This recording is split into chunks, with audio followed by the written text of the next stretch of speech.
Xin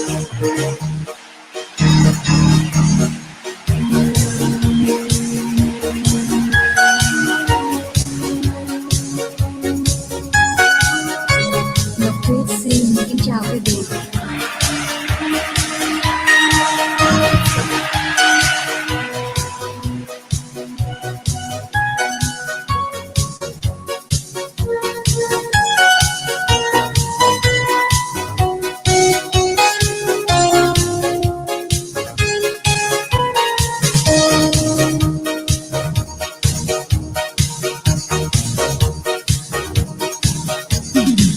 I saw you walking down the street the other day. I only want to meet you, wanted you to walk my way. Looking at the other girls, you didn't see me, and my heart's still free. I can give you love in a very special way. If you only let me keep you for another day. The happiness that I would bring together with you, with you, with you, with you. And my heart's still free. Magic night, did I dream about the one I love? Was I thinking like a lady in love? And I knew you was feeling lonely. Magic night. She said, walked into the club. I turned around and heard the sound of footsteps on the floor. That was just my prediction. Now I'm telling you, I need some time to get it right. Your love's gonna see it through. Can't stop now, don't you know? I never gonna let you go. Don't go.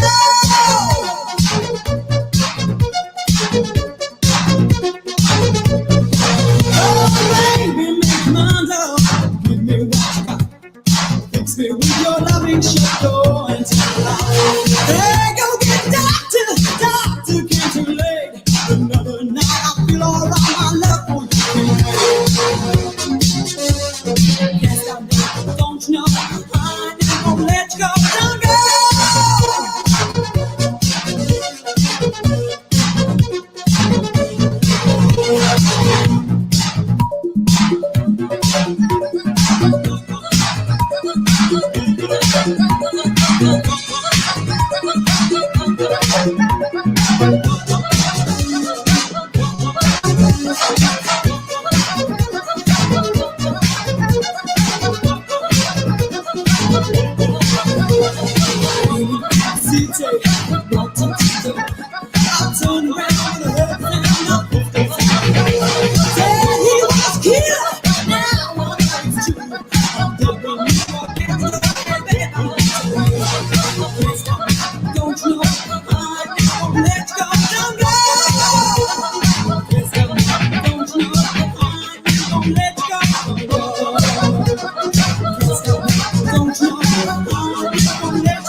you all my love, girl.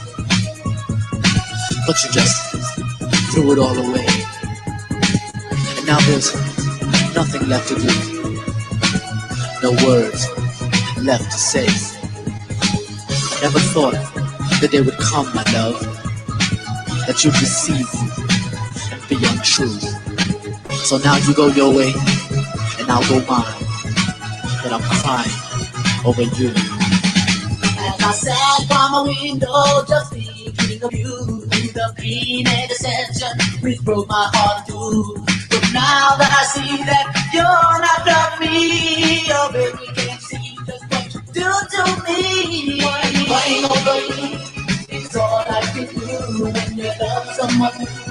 I'm crying over you, then you believe that all you love is you. But now you're playing someone new, but I'm crying over you. Crying over you, that's why I'm crying over. Crying over you, that's why I'm crying. Those tears are my pillow, all because of you. But now the time's come to find somebody new. I'm looking for someone to wipe away the tears, someone to love me while you're not here. Crying over you, that's why I'm crying over. Crying over you, that's why I'm crying. Crying over you is all I can do when I love someone. I'm crying over you. You tell me to believe that all your love is true, but now you're feeling someone new, and I'm crying over you. Over you. It goes down, down, down, anyway you want it, baby. My love for you, baby. It's not my love for you, baby. It's not the roller coaster. It goes up, down, down, anyway you want it, baby.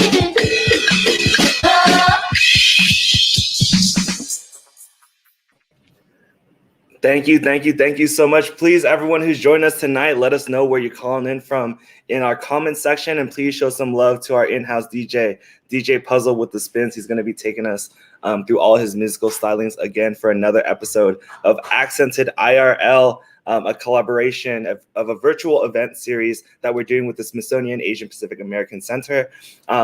Welcome to the show. For those of y'all who are returning with us. For all of y'all who are new, welcome to the show. My name is Nguyen. I am the producer and MC for tonight's show. I'll also be moderating the Q&A later tonight following our conversation. We really have an incredible lineup of guests here for you tonight, as well as some really exciting conversation. We've been having a lot of exciting conversations.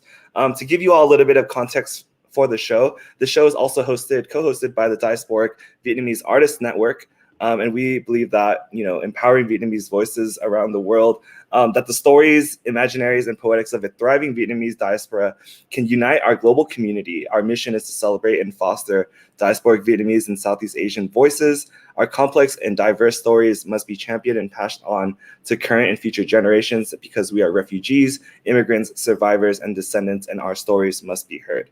Tonight's conversation is centered around this theme of writers in diaspora, and we've brought together an incredible lineup of writers in diaspora for you all to join in this intimate conversation here with us tonight. I also want to give a really quick shout out before we start to our bookstore partner, Eastwind Books of Berkeley, where all the books that are mentioned tonight, all the books that we'll be highlighting and talking about, you can find from Asia or Eastwind Books of Berkeley at asiabookcenter.com, and we'll drop all these links for you in the chat.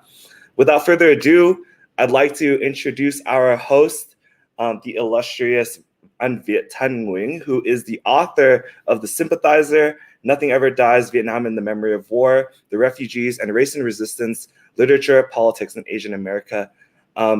His most recent book that was recently released in March is The Committed, the highly anticipated sequel to The Sympathizer. Please give it up, y'all, for our host, Viet Nguyen.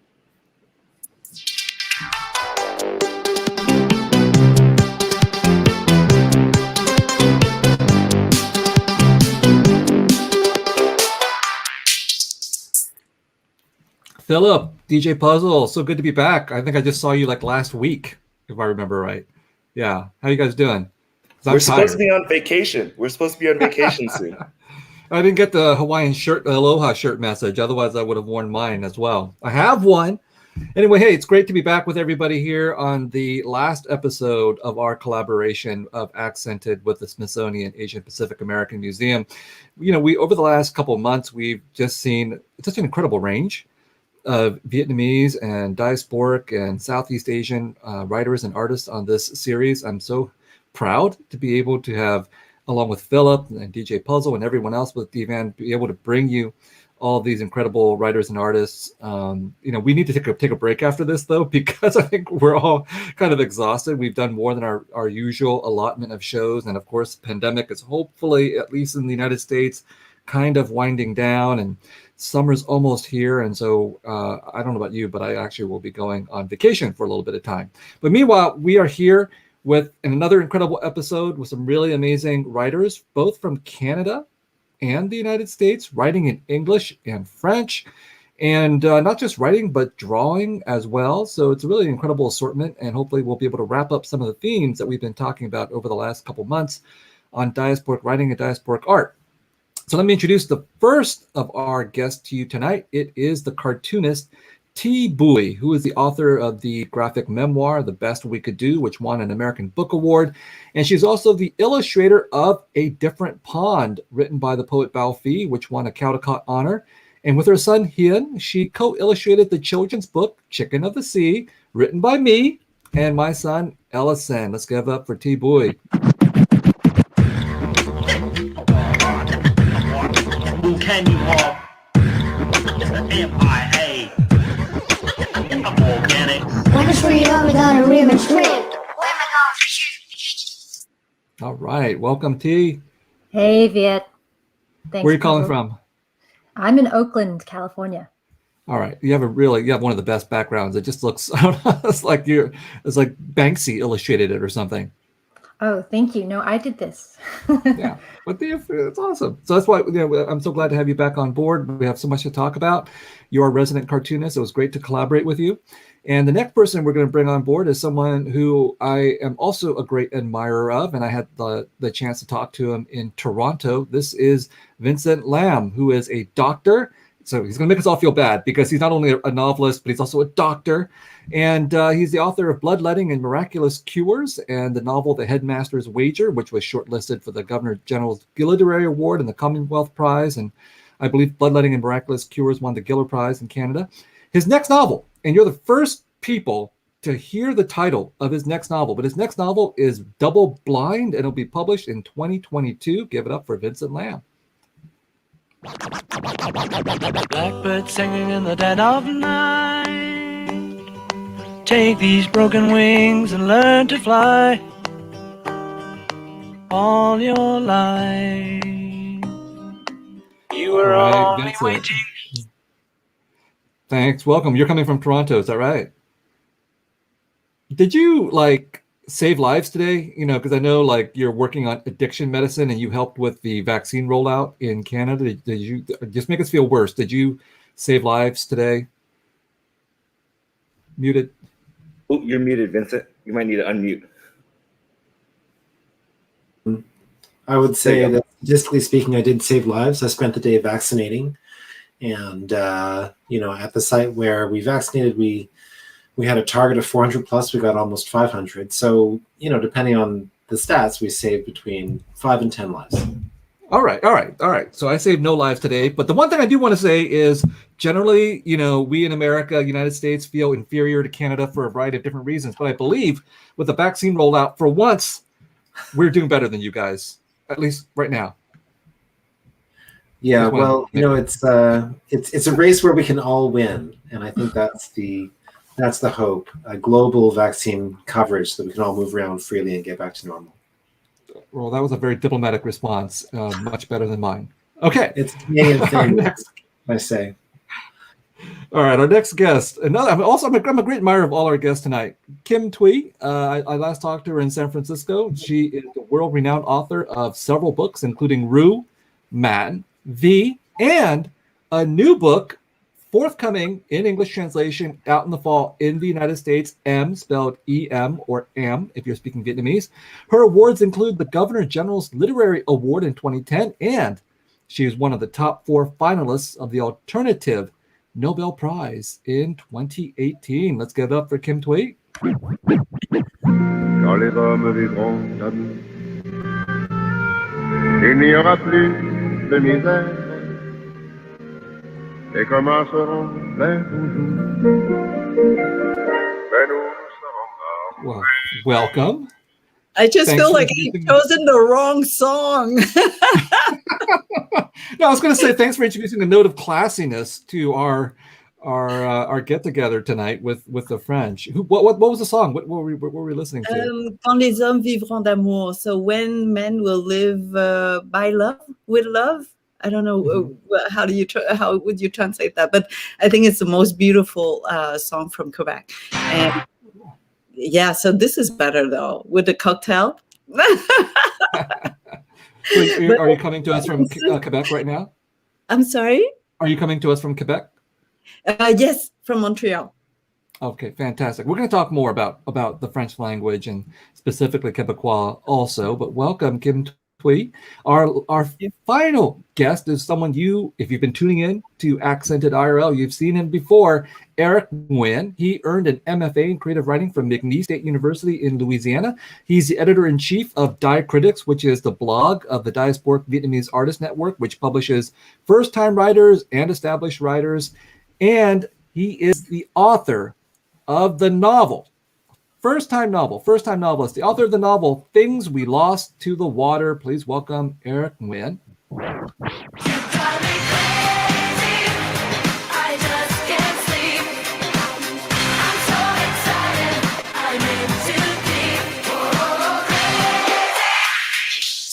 All right.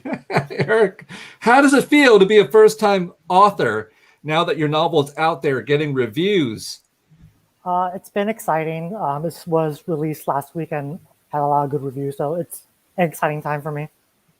I would say so. I mean, it's not every first-time novelist who gets a review in the New York Times, and it was a good one by remind me who it was. Brian Washington. Brian Washington, who's also a really terrific writer as well. So congratulations on the really incredible rollout for Things We Lost to the Water from Knopf with a cover by Chip Kidd. That I want a Chip Kidd for my cover designer. So you're living the dream right now, which is fantastic. So it's really awesome to have all of you with us. You represent different genres, different nationalities, different languages, and each in your own ways, you've established a really profound career. Eric, of course, is just at the beginning, and others have published multiple books. But the breadth of what you do allows me to broach the first topic, which is, we have 2 Vietnamese American writers with us, and we have 2 Canadian writers with origins or ancestry in Vietnam. Kim Thuy was born in Vietnam, but Vincent was was born in Canada. It feels like, yes, when you're published, you're born. That's when you really come into existence. The second birth. The second birth, exactly. And so, of course, Vietnamese American is well established as a category in the United States. I'm not even sure if Vietnamese Canadian even exists. And so maybe that's the first question for the Canadians. Is Vietnamese Canadian even a thing? And does it mean the same thing or something different in the Canadian context? Oh, I think I'll have to let Vincent talk about that because, well, in Quebec, it's even, more precise from the French part of Canada. And for now, there are some, I was going to say there are not so many Vietnamese, Quebecers who write. And so basically, I feel like I'm a little bit alone. But we do read from Vietnamese from France, of course, in Quebec. And there are quite a few, as you know. Right. So actually, in the Quebec situation, and thank you for bringing this, making it even more specific, it's more Francophone. So you have actually more of a, let's say, a literary community with the French writers, right? Okay, that's fantastic to know. So you don't identify, let's say, as a Vietnamese Canadian. I think, It depends on what they want me to be. And I love to be able to wear different hats. And that's why I get to be invited on different things. Oh, yeah, we're going to invite her as a woman or as a Vietnamese or as a Quebecer, as a Francophone, as a visible minority, all kinds. So I get to be invited so often because of those multiple hats.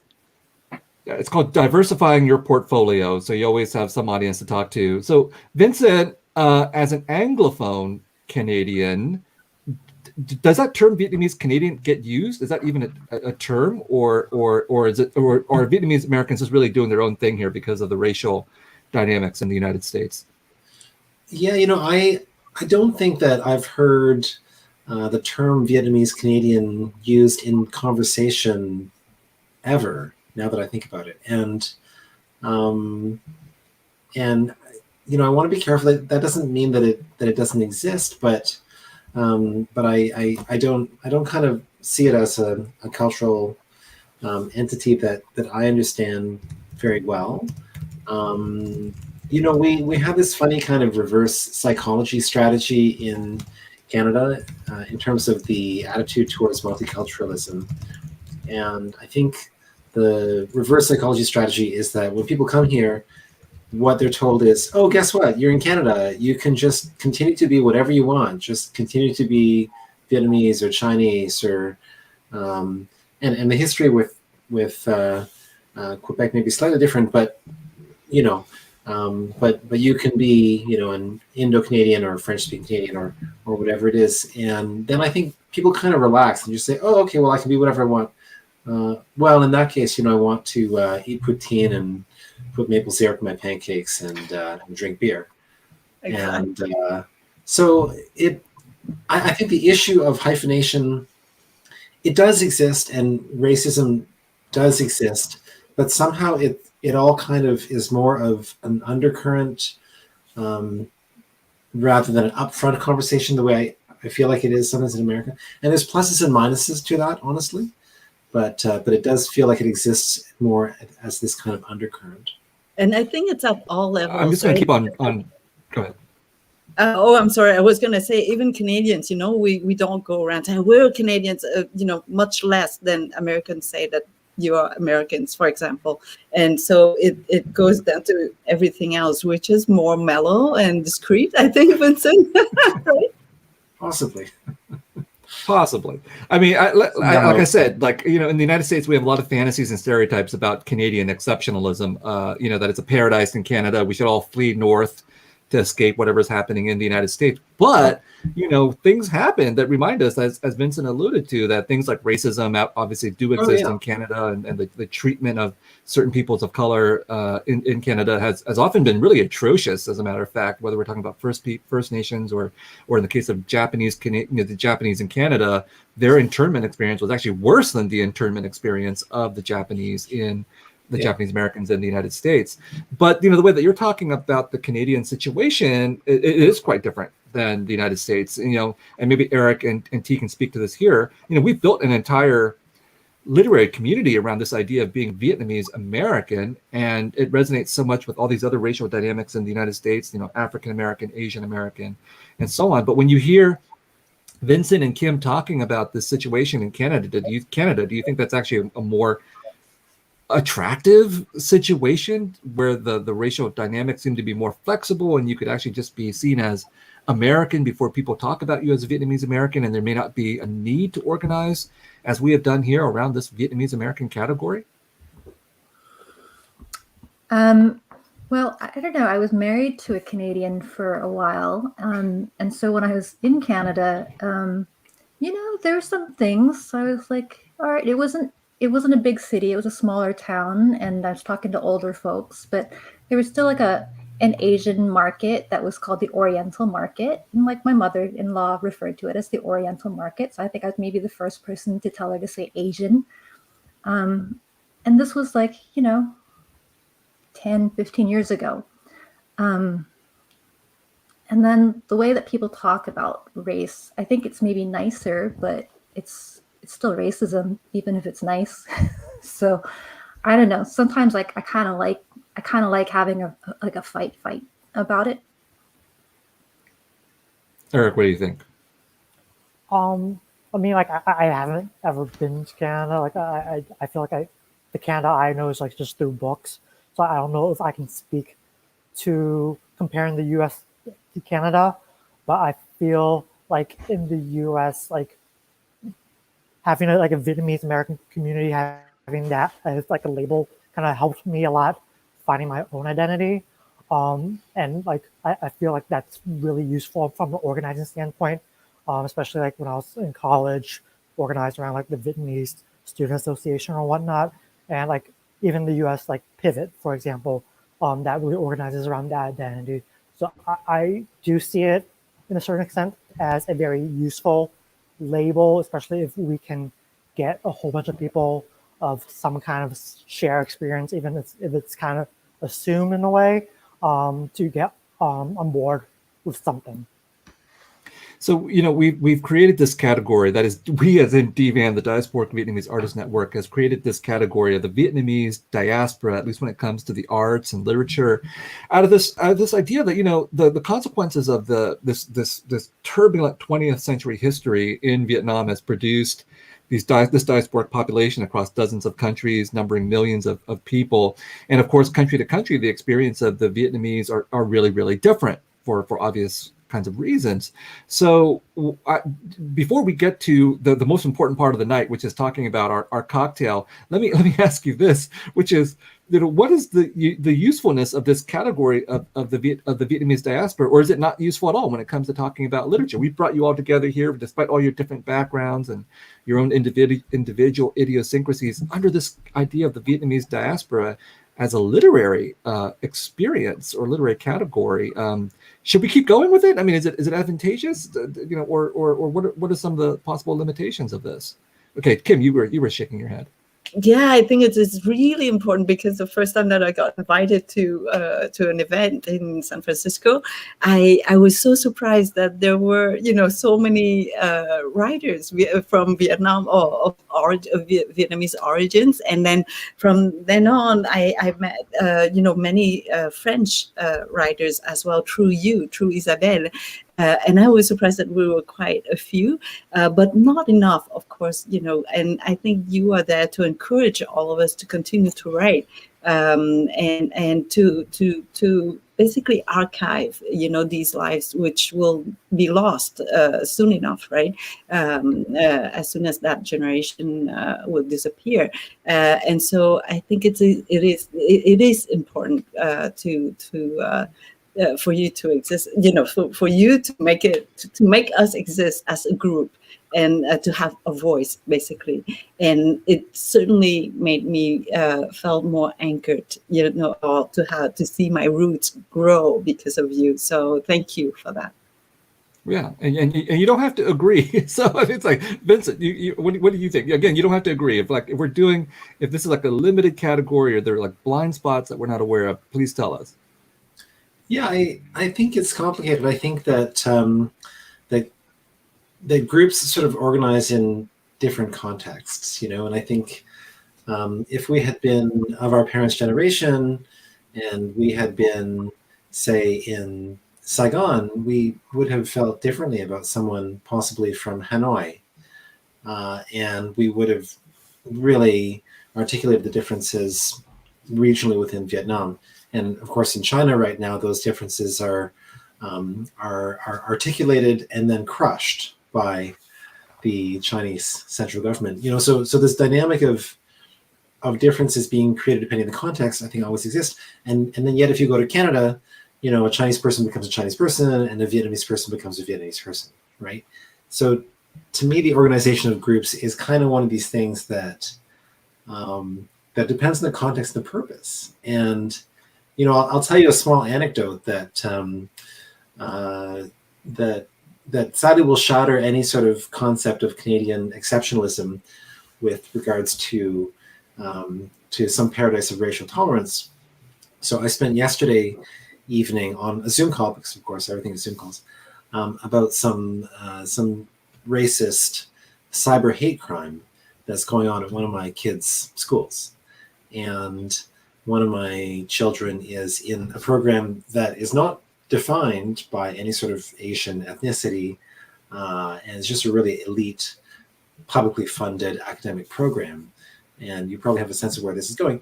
It just so happens that there end up being a lot of kids who kind of look like the people on this show in that program, and they're from all parts of Asia, right? So, you know, they're kids whose parents have heritage in Korea, Vietnam, China, you know, all over Asia, and so, you know, the people who directed this sort of cyber hate crime stuff towards them didn't bother to distinguish whether they were Vietnamese or Chinese or Korean. That didn't seem to be a material issue. And so in that instance, the organization doesn't really hinge on one's own identity. In a sad way, it ends up hinging on the identity of being a shared target, you know, and so I think everything just depends on context if we're trying to think about whether it's useful or not. Yeah, I mean, one of the things about the debunking Canadian exceptionalism is, of course, the surprise that I learned about when I learned that anti-Asian violence and so on in the COVID era is actually global, and it includes stuff that's happening in Canada. And there was a recent report that Vancouver is one of the hotbeds of anti-Chinese rhetoric and feeling in Canada right now as well. Eric, what do you think? Vietnamese diasporic as a category. Useful, not useful? Should we retire it? I think in many ways it has been useful, especially trying to, I guess, like map a particular kind of experience, especially of those who like fled Vietnam after the war. So like I'm thinking of like the early Vietnamese American writers like Lan Cao. She really like put like the narrative of almost like a generation onto like shelves across the country. So I think, yes, in that instance, like it's a very useful category, but like as a writer and as a critic, I'm thinking about like the future of literature and like the future of literature written by people who share my ethnic background. And I'm wondering like how that can be pushed forward. And I really do wonder if speaking about that shared history is that is that enough? Is that pigeonholing us? And like B, if we have other experiences to talk about. So like I really think about like, I mean, we could talk about this later, but like Vietnamese diasporic writers who are of my generation, who are writing like outside of that Vietnamese refugee Vietnamese war experience. And they are really like expanding what it means to be a Vietnamese diasporic person. So I think in that case, the original diasporic definition might not work. We might have to expand it even. Yeah, and we're going to talk about that later when we talk even more specifically about your work. I think you're the youngest of the writers here, and like Vincent, you're born in your case in the United States, and Vincent was born in Canada. So I do want to talk about what it means to have born and to grow up in one of these North American countries, and the impact that has on how you think about yourself and how you think about your writing. But last response before we get to the most important part of the show, the cocktails. Thi, what do you think of this? What we've been talking about? I really like the word diaspora. It sounds nice for one thing. Like it's got a sense of movement in it that I think is a better way to think about how people are over history, like how a people are over history, right? Like we're never static. Culture isn't static. People aren't static. People have like migrated, to find better lives, to survive for a long time, and everybody does it. So I think like diaspora encompasses like a human experience that I really like. So people outside of the Vietnamese diaspora can understand what it means too, because they have their own diasporas that they come from. And for us, I don't know that it necessarily has to be locked into the refugee experience. I think that was one time of mass migration for us, but there was also the mass migration from the north to the south in the 50s. And then when you talk about Chinese Vietnamese, there's like a diaspora that comes from China from like 1 or 2 or 3 generations before. So I like it. And I think that we continue to move, right? Some of us might move to Canada. Some of us have been threatening to do that. We might not do that anymore under this new administration. I don't know. And then some of us like go to Europe or go back to Vietnam. Like there's this movement that I think is really exciting. And I like that better than writers of Vietnamese origin, because I feel like that one is more locked down. And then you end up trying to figure out how much of your origins are Vietnamese. Whereas diaspora is, you've got the globe. Yeah, that's awesome. And it's like, if you saw my mouth moving as I'm shouting at my son who's trying to break into my office right now. But you brought up the Chinese diaspora, and we're going to return to that after our cocktail break with Vincent. But let's bring on Thi Fan right now, our resident mixologist, and have her introduce the Golden Hour. Thank you, Viet. I'm really excited to be here tonight to share drinks with everyone and just over the course of the season of Accented. So tonight's drink is called the Golden Hour here. And this is inspired by the tequila sunset or sunrise cocktail. And I thought the sunset sunrise theme would be really fitting for us as we close out this really amazing season of Accented IRL. And I also wanted to create a drink that would get us through the change in seasons from spring to summer and hopefully signaling more good things to come on the horizon with vaccinations rolling out. So keeping my fingers crossed and being hopeful. So in this drink, you can use a liquor base of tequila, mezcal, or rum, whatever you like to drink. It also has mango juice and orange juice and lime juice, just to mellow out that, just to brighten up that mellow, like very sweet mango flavor. And then you can add in lychee sparkling water to give it some more floral notes to the tropical flavors, rounding it all out. And then finally, you'll see at the bottom, the red gradient, that's hibiscus syrup. And then to create this kind of sunrise effect, you just pour the syrup really slowly down the side of your glass. And the hibiscus syrup, you don't have to buy, you can just make it home with hibiscus tea, hot water, and sugar.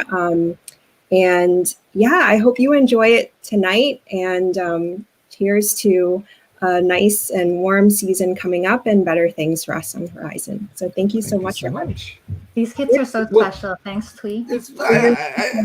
I don't know what I did wrong, but I did not get the sunrise effect as you and T very clearly got. And I tried to pour the hibiscus syrup slowly down the side of the glass, and it just didn't work. You just need more practice, more drinks. Okay. I just need to fly you out to California so you can make me the drink yourself. All right. Thank you so much, Thi. It's delicious. And let's go back to this question of diasporas and talk Vincent. You know, Vincent, your heritage is ethnic Chinese from Vietnam, even though you were born in Canada. And the history of the ethnic Chinese in Vietnam is obviously a very complicated one because of Chinese colonization a long time ago, but then now in the 20th century, the presence of a very substantial Chinese population in Vietnam. And I wonder, in your own thinking, your own experience, do the ethnic Chinese in Vietnam, do they call themselves Vietnamese or Chinese? Should they be treated as Vietnamese or Chinese? And how have they sought to represent themselves? And one of the reasons why this is of tremendous curiosity for me is because I think Vietnam as a whole has had a troubled relationship with the ethnic Chinese, particularly in the years of the war and afterwards. And something that T has said before, which I think is relevant here, is that she has foregrounded the fact that we need to talk about the ethnic majority in Vietnam, not just the ethnic minority. And the ethnic majority are the kin people like me and T. T, you've characterized us as the white people of Southeast Asia. I think that's a fair characterization. You're going to get me in trouble on Twitter again. You got in trouble on Twitter for that? Okay. Yes. Why? I don't really want to get into it, but it was surprising. Yeah, some people were not ready to go there. Okay, well, we'll talk about that on another episode. But from my perspective, there are definitely majority-minority relations within Vietnam, and the place of the ethnic Chinese, as I said, has been a potentially challenging one. So let me know what you think, Vincent, about this question of being ethnic Chinese from Vietnam. Yeah, it's an interesting question. I mean, so that is how I think of myself and characterize myself as someone from the expatriate Chinese community of Vietnam. And I think I kind of got there simply through a question of what would be most clear and avoid confusion, because I felt that if people would ask in that sort of weird way that people sometimes ask, oh, where are you from? And I would say, oh, well, I was born in London, Ontario, which is a pretty quiet place in Canada. Then they would say, oh, no, but where are you really from? And I would say, no, I was born in London, Ontario. And they would say, okay, well, where are your parents born? And I would say, okay, Vietnam. Oh, so you're Vietnamese. I said, well, not exactly. So like all these little dances were so complicated and tiring that I just found it more simple to say, look, I'm from the Chinese community of Vietnam. And I think the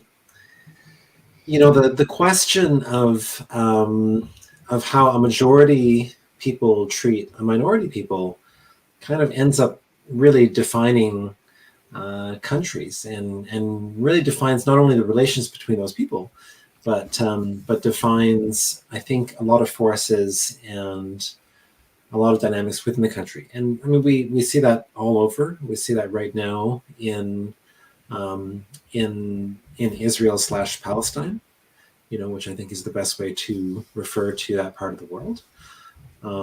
We see that in mainland China, the attempt by a large majority population to really kind of homogenize a minority population. And I think the narrative of homogeneity is one that's so tremendously appealing at this really simple level. And of course, that drives lots of right-wing politics in many parts of the world, Canada and America included. So I think, to me, that's one of the really kind of interesting things that sometimes gets lost in the discussion. When the discussion is just, okay, so how does a majority group treat a minority group?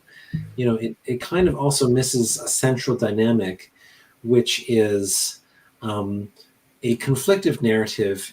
Ultimately is this kind of reductionistic narrative, and almost always plays to kind of a focused vision of what a particular country is. We are a certain people and this is us. And unfortunately, that's often not true, and it often really lacks a great deal of richness and nuance and awareness of history. So I think it's kind of sad when that kind of dyadic relationship exists. Well, I think your answer suggests that, that these national categories of Vietnamese and Chinese and other national categories are oftentimes not sufficient, because in your particular situation, being Vietnamese is not sufficient since you're ethnic Chinese from Vietnam, and being Chinese is not sufficient because your ancestry is not from China, for example. Yes. And so we need these sort of fine-grained nuances, and that's partly what we've been talking about on the show in previous episodes, talking about how other ethnic minority populations in Vietnam and complicating this notion of what being Vietnamese is. So I just want to know, like, are we the white people of Asia? I mean, have Vietnamese people, ethnic Nguyen majority Vietnamese people, treated ethnic Chinese Vietnamese people in ways that analogous ways to how white supremacists have treated minorities here in North America? Yeah, I think the answer is yes, but it's funny the way that ends up playing out, right? So there's a tiny episode of my novel, and everything else is made up, but it turns on something that happened to my father, which is that he refused to learn Vietnamese in school at one point in Chulun, which was part of Saigon, is now just Saigon. And at one point, the Vietnamese government said, "No, you have to go and learn Vietnamese," and he refused to do that, and he got in trouble, and it was a problem. And I'm not really sure what the point was, because he spoke at least some Vietnamese in any case, but he refused. And so I think that that was youthful rebellion or whatever. And then years later, when he was here in Canada, he told me about this, and he said, "Oh, well, I was really wrong." He said, I really should have gone and learned Vietnamese. And and I found it so fascinating that that he sort of rebelled against this forced education at the time, and then yet later he said, "Oh, well, how could I have thought, and how could my community have thought that we would live there and not speak Vietnamese? That doesn't make any sense at all." So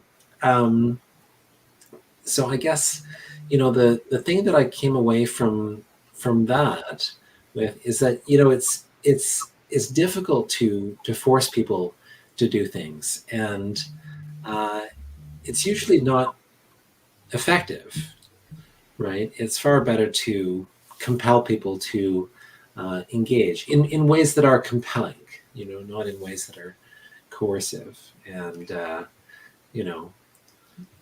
one of the ironies, of course, is that the Vietnamese. That's I can hear my Canadian coming out, and I just think, oh my God.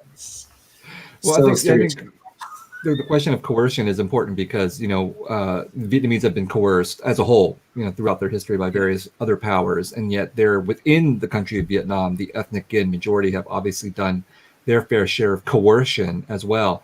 And the question of language is really interesting to me because in Vietnam, I'm sure there is Chinese language writing by ethnic Chinese in Vietnam. Here in the United States, there is Vietnamese language writing by Vietnamese Americans, and then there's English language writing by Vietnamese Americans. And at least from what I know about the Vietnamese American context, what the Vietnamese Americans writing in Vietnamese versus what the Vietnamese Americans writing in English are writing is really actually quite different, because they express different kinds of linguistic orientations, but also different kinds of historical experiences given why they're writing in English or in Vietnamese. So this brings me back to Kim, because you're writing in French.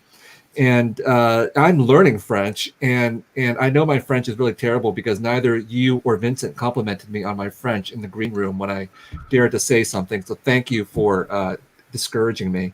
But French is an interesting language because French is obviously an imperial language. In the 19th century, everybody had to learn French. Now, French is still an important language, but it's not an imperial language anymore. It's a post-imperial language. I've seen France described as a middling power, right? Which must really irritate the French to be described in that fashion. So it's a really interesting language to write in the sense that it has this imperial legacy, maybe an imperial hangover, and yet it's not a global language anymore, even though it's spoken in many countries. And you're coming from this perspective of being in Quebec and with having Quebecois, and then Canada being a francophone, partly a francophone country, and partly has a legacy of French colonization in Canada. So many layers. And then, of course, you're from Vietnam. You were born in Vietnam, and French there obviously was a language that our parents and grandparents had to know, but not really necessarily our generation and the generation now. French is not even really a favored language in Vietnam anymore. So many interesting layers for you when it comes to French. So take us through what that means for you to have chosen to write in French, and what these different layers of reference might be for you. It's so particular because you were talking about coercion, to force people to learn a language, and in Quebec, because French, we are surrounded by Americans, right, and by English Canadians, so we always feel that our French here in Quebec is threatened and it can disappear at any time. So there are laws, there are, all immigrants who come in, we're forced to go to French school, unless you can prove that your parents are English speaking, or they went to school in English, then you can go to an English school. Otherwise, all immigrants have to go to a French speaking school, and so there's a whole generation of Vietnamese speaking French because of that law. But because of course, as humans, we're lazy. We would choose the most obvious and the easiest way, to speak or to communicate. So everybody would choose English, even when you live here in Quebec, and there's a big community, English-speaking community, who refuse to speak French or to learn French even while they're living here. So French, even though it was, Quebec was a colony of France or whatever, we still feel that now it has become our identity, and the French spoken in Quebec is very particular, right? And so we fight very hard to keep that language. In my, personal experience, French is not just a language. It was the people who welcomed us when we arrived here, and it was such an important moment in my life when they opened their arms and literally physically picked me up in their, and held me in their arms. Those first people who did that in Quebec when we first arrived spoke French, spoke French from Quebec. And so I fell in love with those people. So I cannot, how would I say it? I was not forced to learn French because I fell in love with them. So I want to learn that language, right? Like when you fall in love with an Italian, you want to learn Italian. Well, anyway, that's another story. But right, you want to embrace that culture. You want to get into the other person's culture, and that's how I fell into French. And I didn't know that I was forced to learn French. And after that, when I write, I don't know, my only mission in life is to share beauty. And when I write, it's really only about, beauty. And so I cannot use a different language than French, because that's the language of love, that the language that gave me my second chance, my second life. So I associate, I would say, French to that moment. So it's very precise. It's not the French from Vietnam because it's so different, and it's not the French from France. So there's almost like, so fortunately, it's basically detached from all those histories, and it becomes only my own story, my own love story with that language. And also, you should learn French just for 2 words. The first one is gourmand and gourmandise, which doesn't exist in English, because gourmand and gourmandise means that you eat, but with guilt, but so much pleasure, right? And in the English language, you only have gluttony, which is like only guilt. There's no pleasure in that, right? But gourmandise, that second piece of chocolate cake is gourmandise. So please learn French, just that word. And then the second word that the English language doesn't have is jouissance. And you know that word, right? Jouissance. It's not pleasure. It's a lot more than pleasure, but it's not euphoria. It's not. It's I don't know how. And it's not orgasm, because orgasm is very short and striking and sudden and all of that. But jouissance is so much more. Longer. It's ample. There's a sense of joy to it. I'm sorry? I mean, there's a sense of joy and delight and discovery in it. Yeah, and so it's so beautiful, and it's mostly because it's longer. So so I don't understand why the English language doesn't have a word for that sensation, right? So that's why you should learn French. That's the only reason. Well, I encountered jouissance through Roland Barthes as a graduate student. So the way that I encountered it was through this very high-minded intellectual context, right? But one way that jouissance has been translated into English is bliss.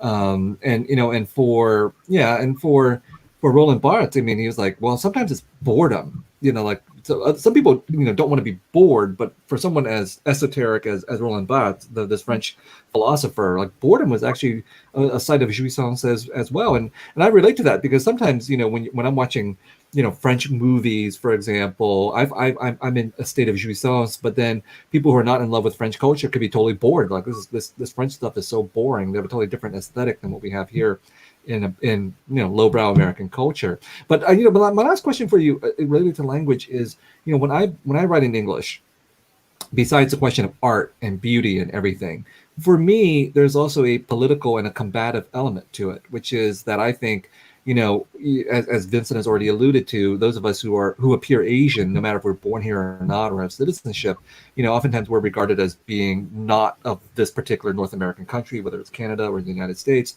And a lot of that has to do with language. The stereotypical perception that people who look Asian don't speak the language well, whether it's English or French. So in my case, I wanted to master English as a way of demonstrating that I belong to this country, to this language. And if I'm going to be a writer, I'm going to be a better writer than a lot of other writers writing in English, as a way of, again, of demonstrating not just my belonging to the country, but to the literature. Like, this is, if I could be a better writer than 99% of other writers writing in English, then I've done my job. So I'm wondering, if that was true for you writing in French. And also, when I write in English, it gives me access to an Anglophone world. So here we're talking about the UK, but also Western European countries that have been impacted by American, pop culture and American imperialism. So I'm wondering if in the Francophone world, whether, there's a similar kind of parallel where you're being read in Francophone countries, like in North Africa, West Africa, for example. Well, not. I'm sorry, you said Africa or America? Africa, like the French Francophone, all the sphere that the French impacted through their imperialism. I think, of course, we can, go back into history and say maybe we should look at French from that angle, or we can strive from there, in the sense that I think in this very complex world right now, I think the Francophone countries can play a different role, and it's less political today, because we don't have the same power than the English-speaking countries, or to name the U.S. And so I think it does play. We still, I think, associate French language with culture, and I think it's important almost to have that francophonie to exist and to insist on culture.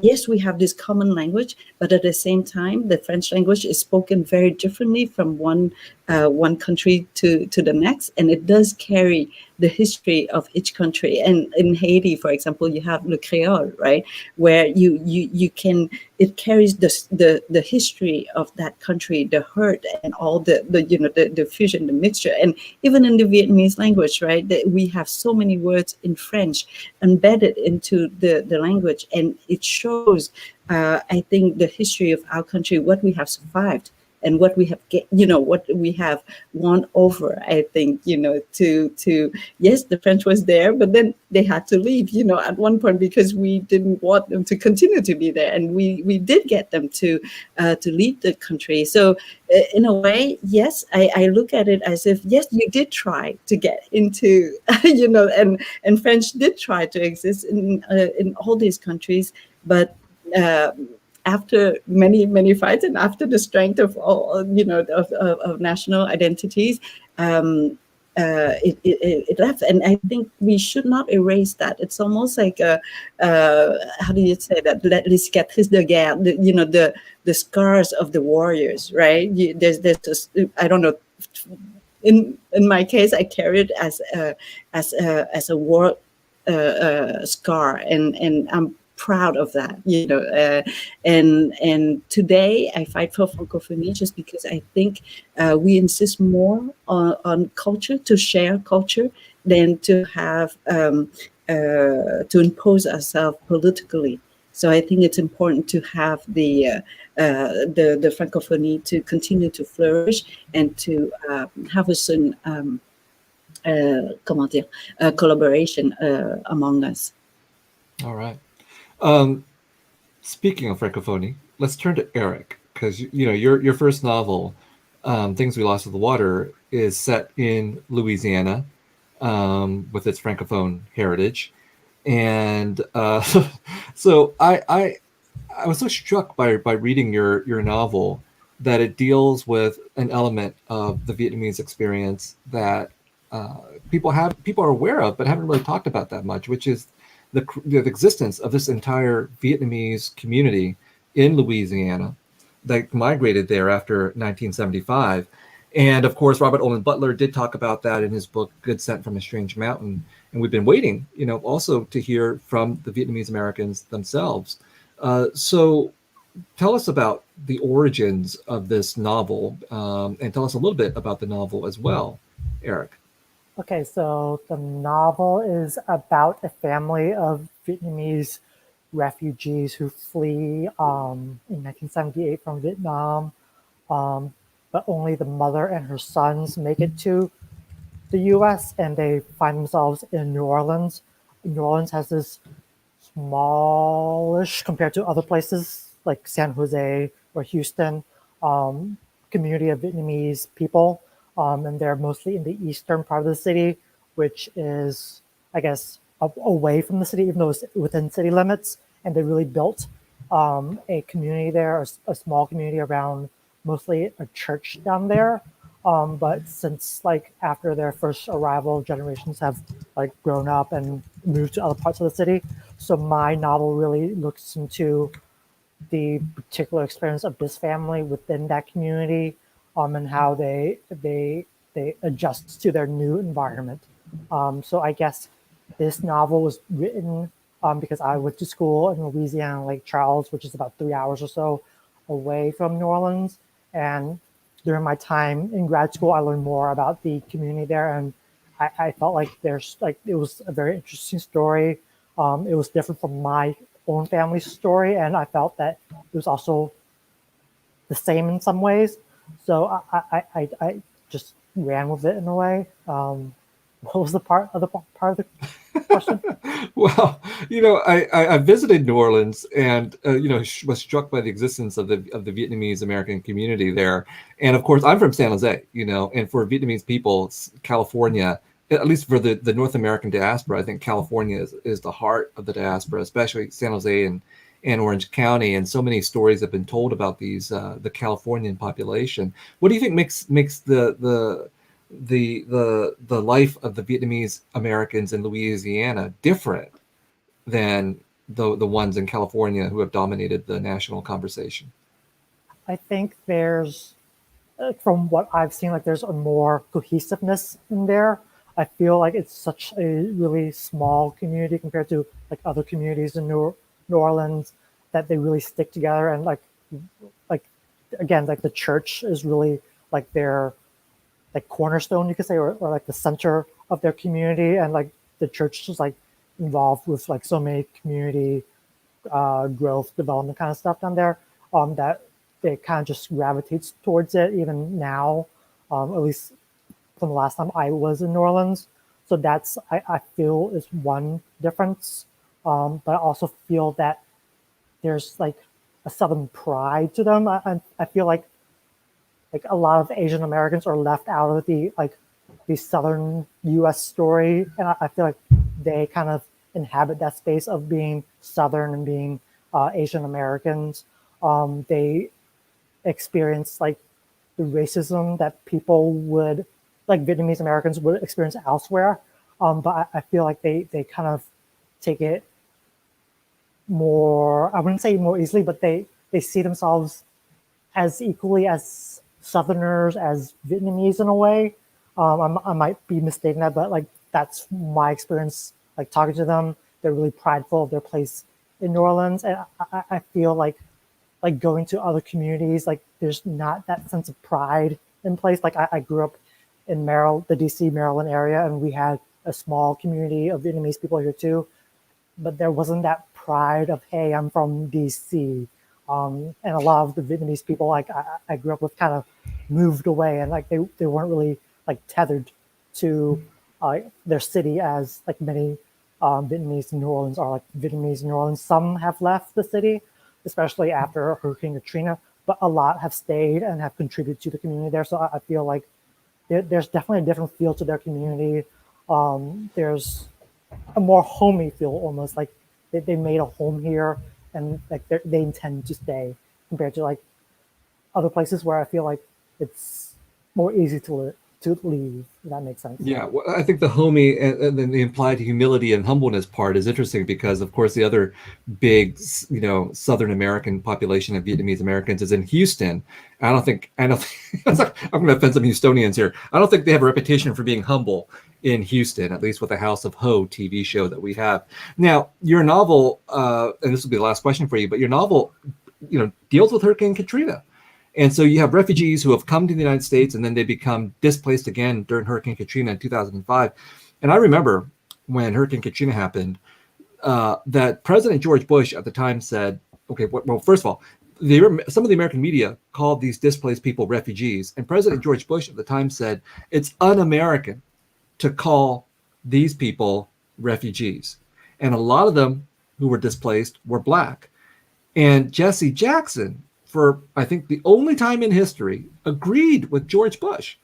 And he said, it's racist to call African Americans refugees. And I thought that was so interesting that, like we who are Vietnamese refugees who have lived through this experience are now being categorized in such a way that we are somehow completely outside of the Black and white American dynamic. And I'm wondering if you have thoughts on that. Like if we were to embrace our refugee identity and experience, not just our Vietnamese identity and experience, if we were to embrace our refugee identity and experience, are we somehow going to be perpetually stateless people in the national imagination of the United States and many other countries? I don't think the United States is the only country that thinks of refugees in this fashion. I think in a lot of ways, like at least in the American context, Americans don't know what to do with refugees. Even refugees today, there's this dialogue of should we let them in? Should we not let them in? There's compared that to immigrants, where they seem like they're more welcome in a way because America is this country of immigrants. So of course there'll be immigrants, but the figure of the refugee is something that Americans don't seem to want. They don't like the idea of people fleeing, especially if it's kind of their fault that they're fleeing. So I feel like that's something refugees, Vietnamese American refugees, have to deal with, even if they settle. There are Vietnamese refugees or from that diaspora who now call themselves former refugees. So I feel like there is kind of that shame in a way that you don't want to be a refugee, but I feel like saying that you are a refugee, that you come from a refugee experience can be a very powerful thing, especially if we're talking about how the conversation in present days is about refugees and how we as Americans deal with them. So I feel like when people talk about my novel, when they say it's a novel about Vietnamese immigrant, I try to correct them and say, they're refugees. And I feel like that's really important to just have that kind of exposure, to have that part of the conversation, because we're not just a nation of immigrants, but a nation of just people who move. I think it was Thi who said that the human experience is just a diaspora. I feel like to call ourselves or our experience refugee, I feel like that kind of goes along with that diaspora category, that people are just moving all the time, even within the U.S. And people from Hurricane Katrina, I would call them refugees, especially if they left and they flee that storm and never came back, built new lives. So their experience were similar to refugees coming from outside the country. Yeah, I think in a domestic context, you would call Americans who are displaced by the hurricane internally displaced people, right? That would be the category that NGOs would use to describe them. So maybe it probably is racist to call Black Americans refugees because they're in their own country being displaced. But I think then again, so are Vietnamese Americans who had lived there for a while, who are displaced by Hurricane Katrina. And I think that was the issue that I've heard from people who worked with Boat People SOS at the time, was that people actually said to Vietnamese American shrimpers and fishermen who were trying to make claims about damages done to their boats during the hurricane, that you can only have one crisis. So you already had your Boat People crisis, and so you can't get counted here. So I think that's where the Vietnamese were really disadvantaged in that situation. But I think to Eric's point, there is a really similar experience of being displaced, right? Yeah.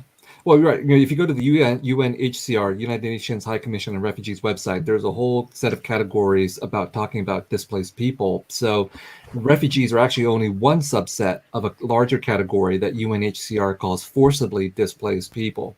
And the technical definition of a refugee is someone forced to move from one country to another country. So I guess if you use those categorizations, that yes, technically it's wrong to call internally displaced people refugees, but I'm also of the mindset that if they look like a refugee and they smell like a refugee, then we should probably call them refugees. And like to be offended by the categorization of people as refugees is what I find interesting. Like, why is it un-American to be a refugee? As in, Americans can never be refugees. Americans can never be forced to leave. That speaks to this idea of American exceptionalism, that we could never be like Vietnam or any other, Haiti or other countries like that. And it's racist to call Americans refugees. Like, that's somehow demeaning to be a refugee. That's what I find problematic. Like as Eric said, I take pride in being a refugee. I don't think it's racist to be considered a refugee. So, and the last thing I'll say about Eric's point is Eric, as our former president, who hopefully will go forever unnamed, as he said, I don't like losers. And that probably is expressing a whole sentiment that many Americans embrace. We don't like being losers, and you refugees are losers. Vincent, you wanted to jump in before I get to Thi. And that's actually very much my observation, that the word refugee contains the word refuge. So if you leave aside the exact political definitions, it has the word refuge, which implies that someone needs something. And so, if you equate the concept of someone needing something, someone needing help from someone else, with that person being a loser, and if the myth of nation to which one subscribes is that it's a nation of winners and a nation of really strong, independent people who don't need help from anyone else, then the concept of someone who needs refuge, who needs help from someone else, is inherently really unappealing. And so that's what we get from that to racism, right? But two observations. So I'm married to a Cypriot, and Cyprus was invaded by Turkey, long, complicated history. So, everyone acknowledges that there's an illegal occupation. Everyone except Turkey acknowledges there's an illegal occupation of the northern half of Cyprus by Turkey. But people who are from the north are called refugees within Cyprus. And that's not a derogatory term. That's a term which has all kinds of significance. It means they're deserving of assistance. It means that you should be kind to these people. You should help these people, right? And, a really interesting kind of twist on this. So in Canada, and I want to be really careful, I feel like we're riffing off the Canadian exceptionalism. I always want to poke that bubble as well, because we think a little bit too much of ourselves sometimes. But we do have this really interesting program, which is called this private sponsorship program. So what it means is that if there's something going on in the world and there are refugees, then a group of people can come together and say, okay, well, we want to sponsor these people. We'll raise the money, and we take it upon ourselves to support them financially for a period of time, for about a year, and get them on their feet. And so some friends of mine who were both Vietnamese boat people and were both refugees when they came to Canada, and came here separately and met and married and so on. So they and our family and a few other families got together and sponsored a Syrian refugee family. And I remember at that time, when this was happening, it was almost kind of there was an aspect of social status to it, right? You sort of didn't want to be in the progressive family that wasn't somehow involved in sponsoring a Syrian refugee family, and there was a little bit of a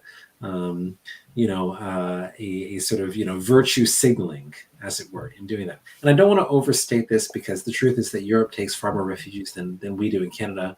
Our numbers are really comparatively tiny. But it's interesting because the way you frame what a refugee is really changes the meaning of that. So if you view a refugee as someone weak and needing assistance, and that's not part of the national myth, then that's totally undesirable, right?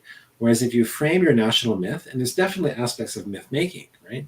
But if you frame your national myth in terms of we are a people who welcome and who take other people unto us, then suddenly the embrace of refugees becomes virtuous.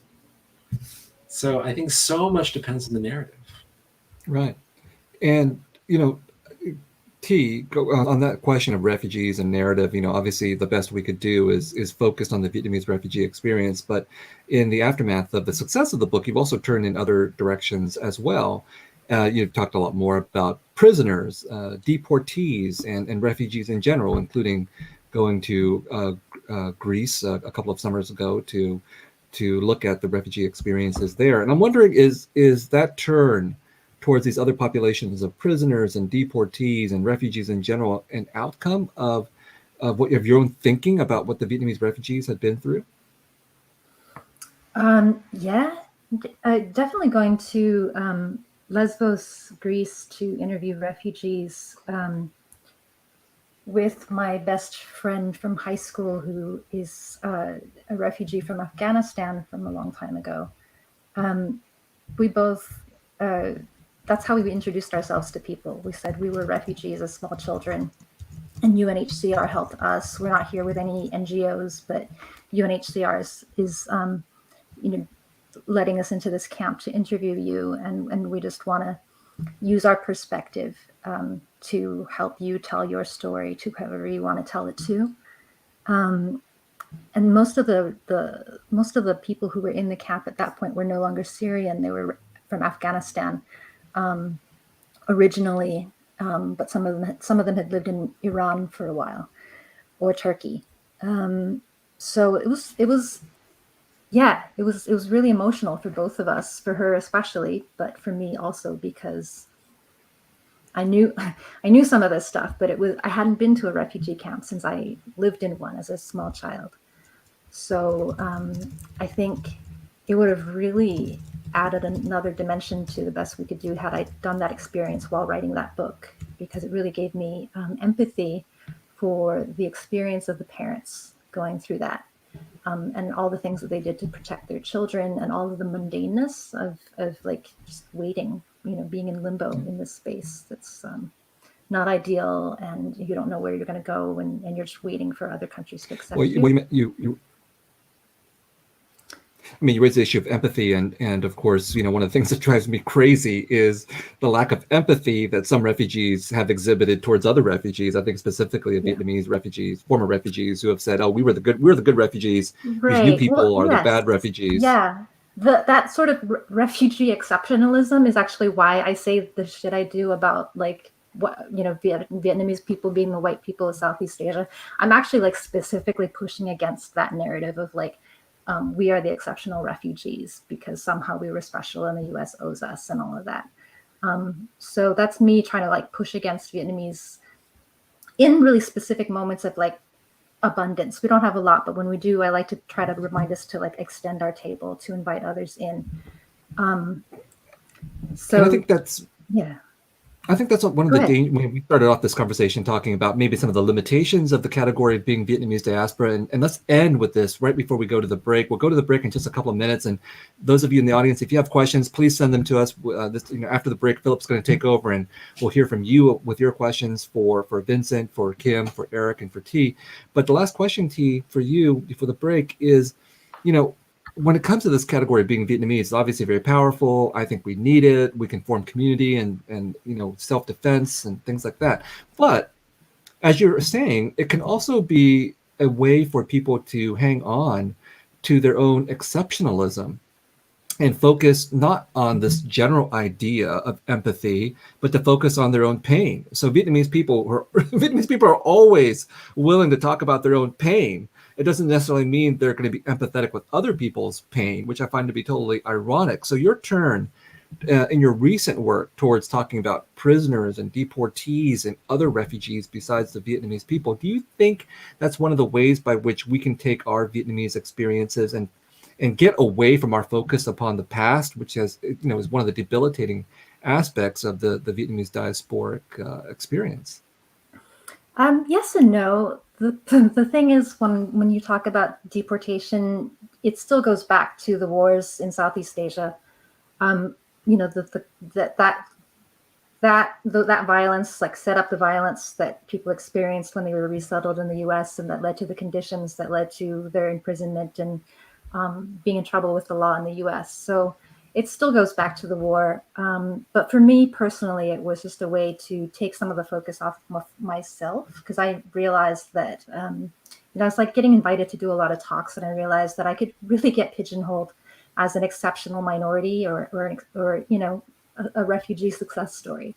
And I really didn't want to be the model minority, because I saw the long shadow that casts on people who don't fit that mold. And also I was just getting a lot of people tweeting I was getting a lawyer from the Asian Law Caucus tweeting at me to like actually highlight some of the deportation cases. And I didn't know anything about how to stop deportation at the time, but I read really fast. And the more that I read, the madder I got. So one small project led to another project, which led me to then like convince my publisher to let me change the entire topic of my book from something very different to now deportation. Yeah, I think it's so crucial. Again, like the category of the being diasporic and being Vietnamese has enabled so many things. It could shut down other things as well. We need other kinds of vocabulary that allows us to connect to other histories, other populations, whether it's deportation or in my case, I think increasingly about decolonization instead of simply talking about race or identity as a way of connecting the Vietnamese experience to other kinds of populations who have been colonized by as well. So thank you all for this really rich conversation. There's still actually more stuff to talk about, which we resume after the break. But Philip, come on back here and tell us what we can expect over the next few minutes. All right. Thank you all so much for this, really insightful conversation. Just to give everyone who's with us now a kind of lay of the land. We're going to be ending a little bit late. And, as we're talking about this idea of Vietnameseness and being refugees, I'm reminded of this phrase that my dad would always use. Just tự nhiên như người tị nạn, right? Tự nhiên như người tị nạn. Just like go as you go, Like we've already gone through so much, and it's where we continue to go through more. And it's almost as it reminds me of a live in the moment, live for the day, kind of vibe, kind of phrase. And that's kind of how we're going with tonight, the end of our Accented IRL series, our season finale. I'm going to pass it over to DJ Puzzle to take us into a cocktail break so y'all can get some refills on those drinks, because I know y'all need some, as I do as well. We're going to come back. Hopefully by the time that we come back, you've left some comments, some questions in our comment section for us to ask the guests that we have on for today. And maybe the guests have questions for each other. We can get into a little bit of that. But until then, we'll come back in about 6 minutes at 7 p.m. PST, 10 EST. So I'll pass it to DJ Puzzle to take us away.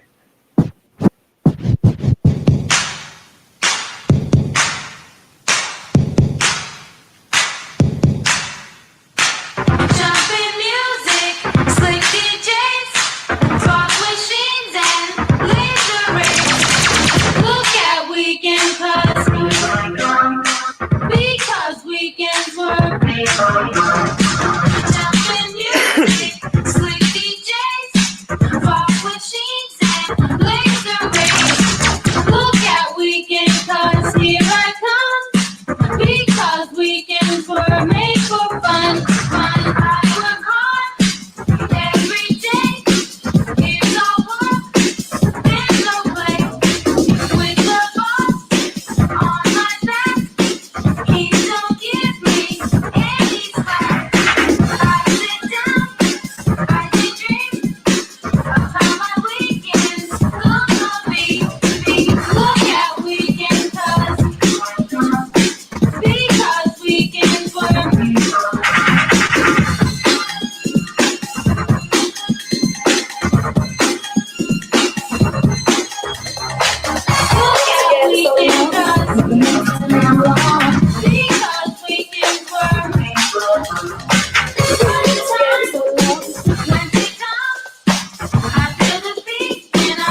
or two. Try and change my mind would be a waste of time. Let's go our separate ways, there's nothing more. Suicide's trying to ease your mind, but I don't mean to hurt you. It's just he knows to treat me like a special lady. It's time you look away, he knows just how to touch me. Maybe someday you'll understand. Sensation, she's a part of life. It doesn't matter if it's wrong or right. Sensation is a part of life. It doesn't matter if it's wrong or right. It makes you do what you love.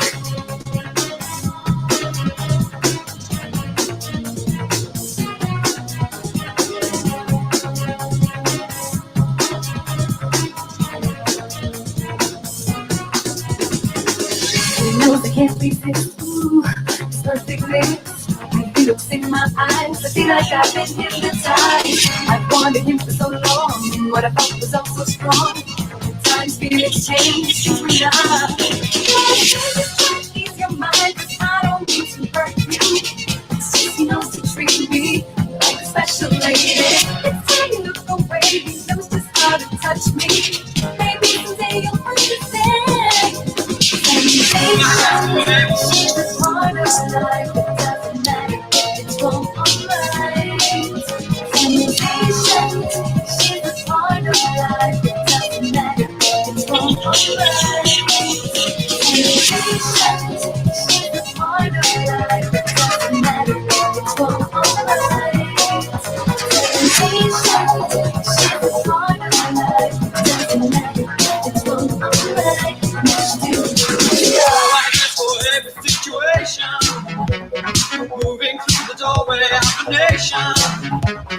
Pick me up and check it out, baby, I can't do without.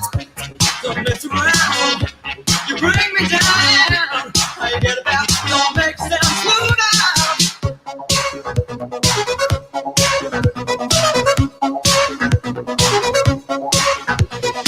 I remember only for an hour. Move right through me, can you feel the power? I don't know what's going on, scared to be wrong belong. Don't mess around, you bring me down. How you get about, don't make sense, move out.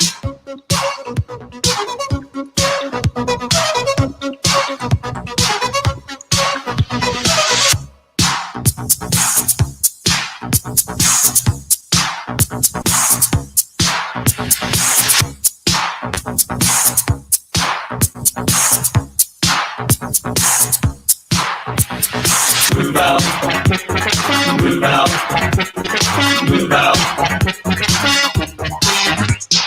move out, move out, move out.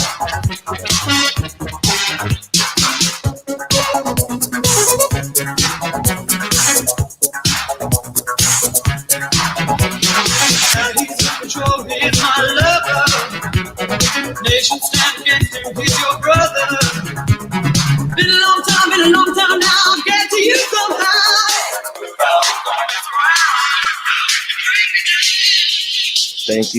Thank you so much, DJ Puzzle, for fading out and fading me back in, and for that the incredible musical stylings during the cocktail break.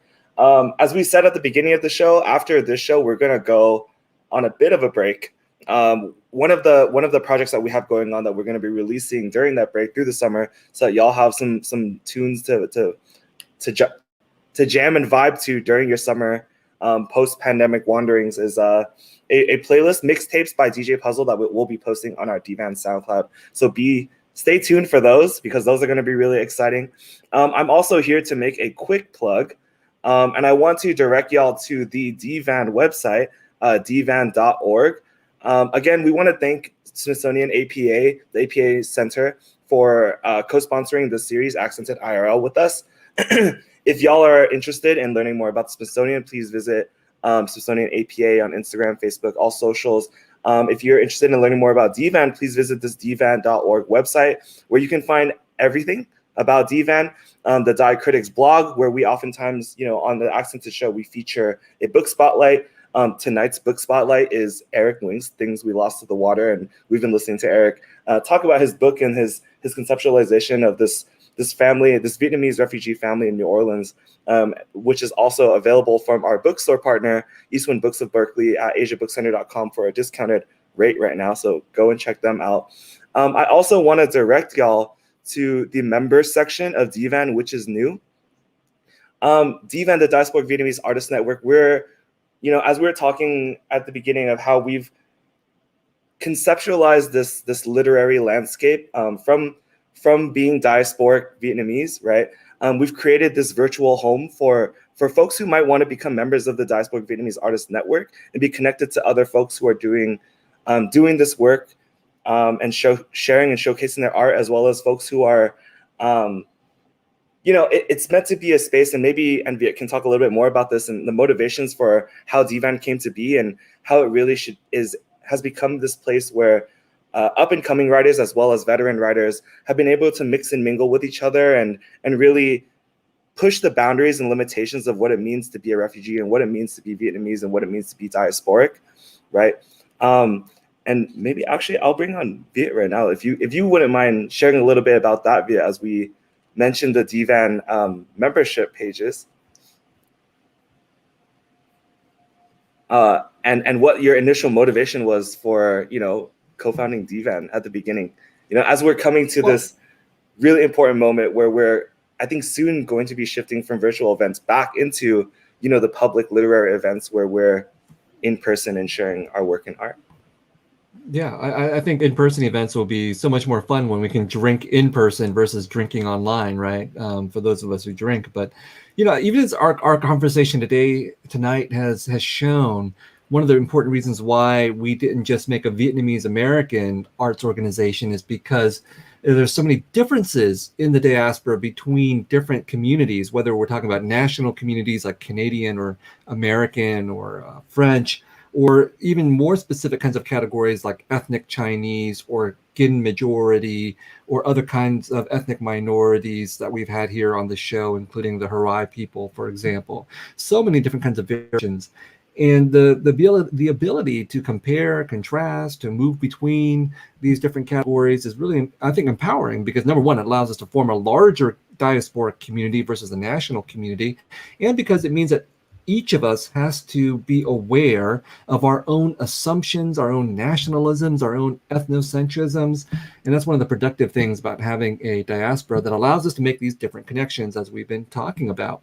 So yeah, we formed Diasporic Vietnamese Artists Network out of this impulse to create an artistic community for diasporic Vietnamese people, because at least when we were first thinking about this in the 1990s, the entire emphasis in the Vietnamese community was on survival. Everybody was saying, oh, you got to go to law school or medical school or become an engineer and so on. And this was where all the emphasis was being put, understandably so. But in the age of anti-Asian violence, I hope it's become increasingly clear that as important as doctors and lawyers and engineers are, they're not going to save us from anti-Asian violence and anti-Asian rhetoric. That's what we need our artists, our activists, our storytellers for, because our job is to deal with images, with narratives, with words, and there we can contest how we're being misrepresented or mischaracterized and tell our own stories and form new communities. So hopefully, whatever country we're talking about, we have reached a recognition that the issue of material survival has been taken care of to a certain extent, at least enough so that we can start to worry about other kinds of important things, such as stories and culture and art, which in my opinion are as equal as the material things for our survival and for our sustenance. And so that's why, it's my real pleasure and privilege to, invite so many different people on the show, have a chance to talk to them and hear about their thinking, and and form this kind of virtual and real community as well. So I know we have a question or two from the audience, Philip. Do you want to? But before we get there, I think Kim had something to say about the last topic of conversation we were talking about, specifically in terms of inclusion, belonging, politics, and Quebec, and all these kinds of complicated issues around what we've been dealing with. I'll take you back in the 80s, 1980s, when Quebec wanted to separate itself from the rest of Canada, and we arrived in '79. So we were we arrived in the midst of this dispute, basically between the French Canadian and the English Canadian, or Quebec and the rest of Canada. But we were so new, we were newcomers. We just arrived, so we didn't understand what was happening. But then in '95, the issue was discussed again. Should we separate ourselves from the rest of Canada, and so on and so forth. And the referendum was for us to stay within Canada. And I remember the Prime Minister in Quebec who was leading this question. He went to the microphone on that night to announce that he lost, basically, and then he said that Quebec women don't make enough children. That's why we don't have enough votes for this referendum, and so on and so forth. And for me, being raised as a French-speaking immigrant, I was so offended, that you have created, as if you have adopted this child, but then when there's an important issue, then we were no longer part of the conversation, right? And so, yes, this is a great country, but yes, from time to time there are issues where refugees are still not included in the conversation, and because you mentioned stateless, and in those moments, of course, we felt like, oh my God, I'm stateless again because I'm not part of any countries or any territories. And so I go back to your organization, which is so important that we question where we are, and where's something that I never questioned myself, about cultural identity and so on and so forth. And it's because of my trip to San Francisco, really, that that question really started to grow in my mind. So in Quebec today, because of art, because of I would say the writing, but also I am quite present on TV. I have a TV show and so on and so forth. So this Vietnamese phase basically is now part of the Quebec imagination. So yes, art is also part of us being owning this territory and this culture, which is also mine. I would say the French from Quebec. And so that's it. That's I didn't want to burst the bubble that Canada is perfect, but sometimes, yes, we're still not part of the conversation sometimes. Well, our ambition is to become a television show, right? So we're going to take a cue from you, Kim, about that. But Philip, we have questions from the audience for our panelists. Yes. So I think in the vein, I think as we're pivoting to questions about the political and how art is political, and I think things that are sometimes maybe seemingly phenomenological about being Vietnamese are surprising. I'm gonna go to this question from Phúc Do, who asks, as they grew up in Vietnam and had assumed inaccurately that the Vietnamese identity was a more or less homogenous identity, could anyone share a time when you were surprised by something you learned about the Vietnamese diaspora and how diverse it is? I can kind of start. My surprising moment was when I learned of Pivot, the Progressive Vietnamese American organization, that it existed in 2016 when our former president was elected. And it was very surprising to me also to know that some of my favorite authors and folks that I have been reading and looked up to were also a part of that organization. So the first person that I'll pass this question to will be Thi. Oh, you're muted, Thi.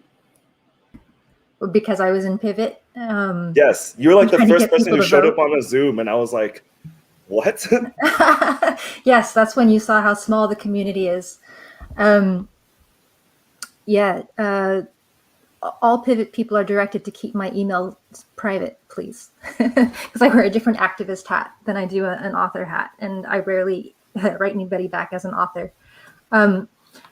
I was surprised when I was in Vietnam. It was hard for me to find information about the ethnic minorities in Vietnam in the US.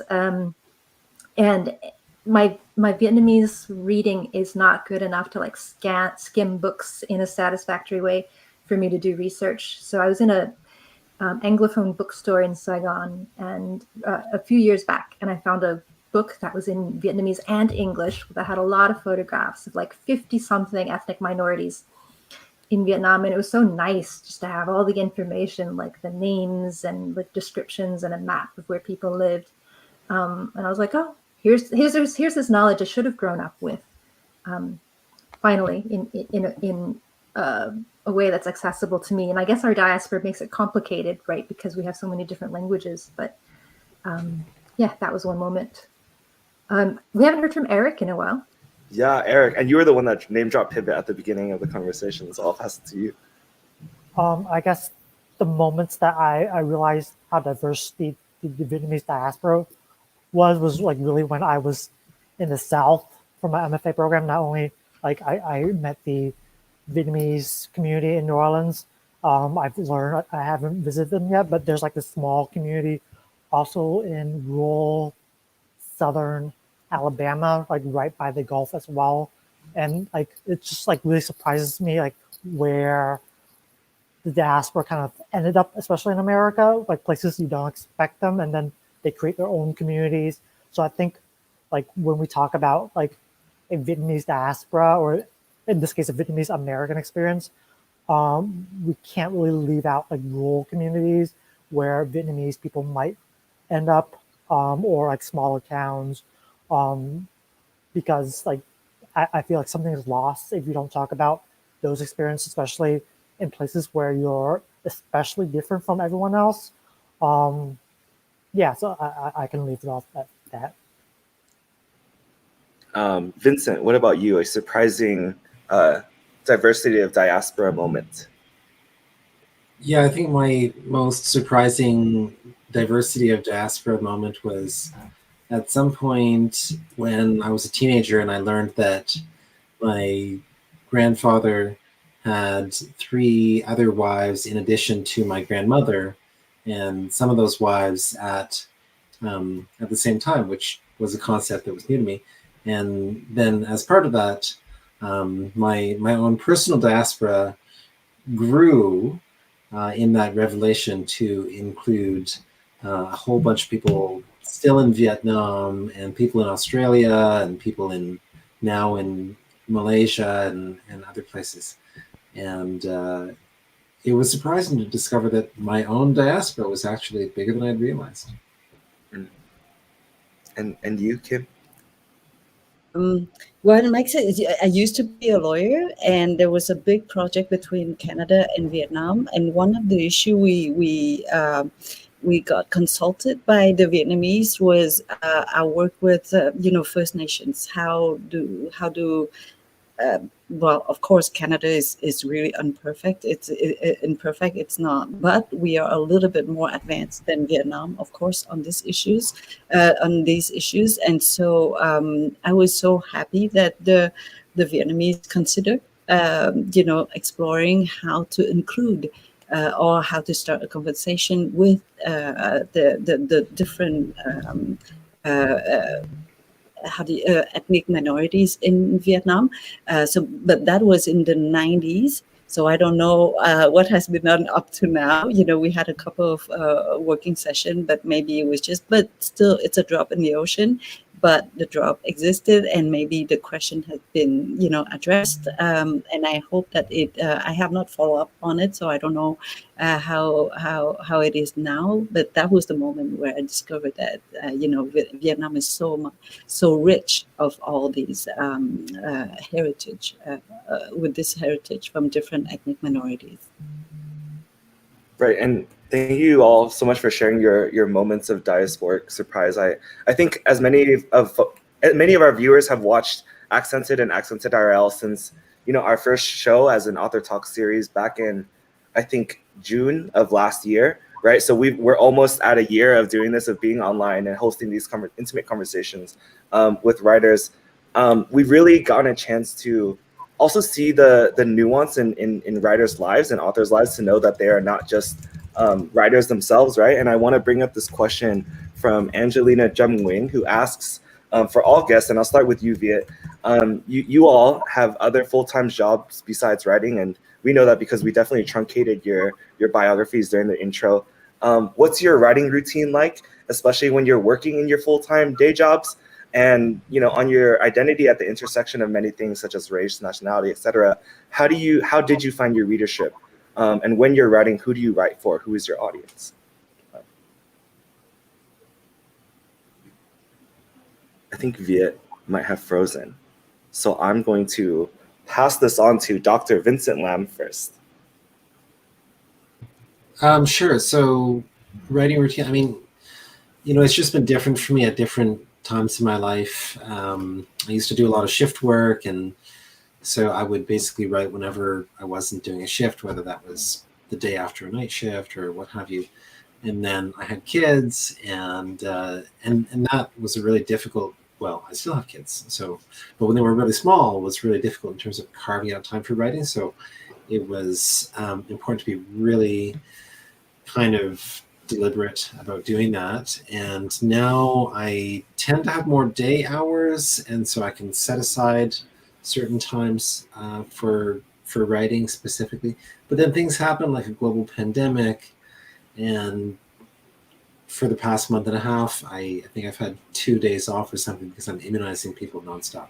So, I guess my point of saying all this is that, life is real and life happens. And hopefully we're fortunate enough to be doing other things that we also value deeply and care about. And I certainly feel that way. But the only way to get the writing done is to put aside time for the writing at some point, whether that's in big chunks or small chunks or longitudinally. I've met different people who do it differently. I think the other two questions, I think one was about finding readership. And I don't know, I think, readers just find you if there's something that resonates. So I don't really know. I think that's like a mystical process almost. And there's a question about intersections of nationality.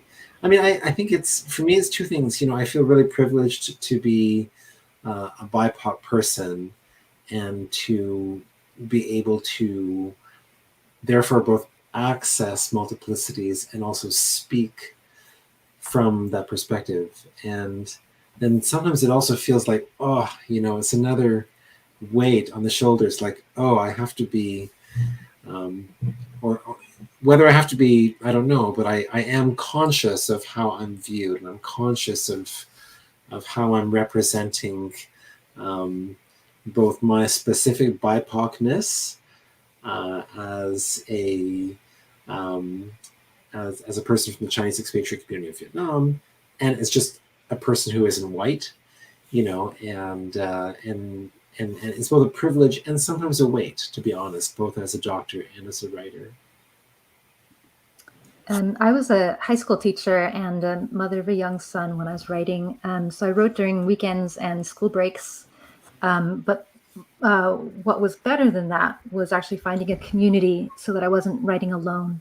So I just want to take a second to pitch to people who are watching, if you're an author or an emerging author, to connect with DVAN, like get yourself in the listing, sign up for a workshop. Because it is a lot easier when you're in community with other people who are going through the process of trying to birth a book into the world. Because your family will say nice things to you, and your friends will encourage you, but they might not have the tools to give you feedback.